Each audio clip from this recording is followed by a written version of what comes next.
हाम्रो जम्बो टोली चाहिँ आज खेतीपातीको लागि सट्ट सब्जी लगाउनलाई कोदाली सोदाली बोकेर हिँड्यो गाइजहरू। आज आइतबारको दिन चट्ट बिदा। अब हल्का गर्मी पनि चढ्दैछ।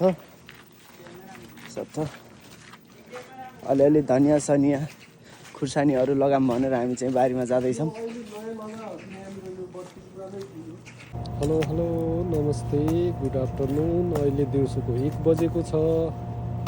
हामीहरू चाहिँ खाना खाएर यसो कोठामै कति बसिराख्ने कति मोबाइल हेर्ने भनेर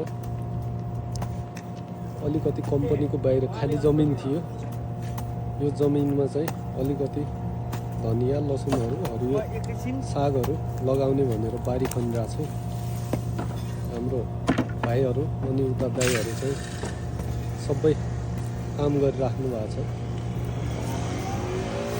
स्वस्थ आहार स्वस्थ व्यवहार भन्ने मूल नाराका साथ आफ्नै बारीमा केही उब्जाएर अर्ग्यानिक तरिकाले खाने र अनि अलिकति शरीरलाई फाइदा पनि पुग्ने भएर खन्न आइराखेका छौँ। आज अब खन्ने हो। अर्को दिन चाहिँ आएर यसमा बिरुवाहरू रोप्ने काम हुन्छ। धन्यवाद।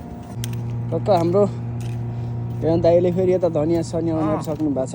त्यही काम बाँकी छ। लसुन धनियाँ झोल कहाँ राखिन्छ? यता कमरेड आउनुभयो झोलादैछ।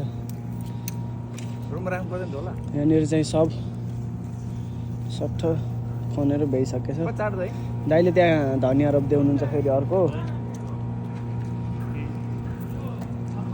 हामी चाहिँ आज खनेर रेडी पार्यौँ। अब 1 हप्ताभित्र चाहिँ त्यहाँ सट्ट सब लगाउने काम हुन्छ। यो चाहिँ हाम्रो कम्पनी छ छौन्सा र मैसा।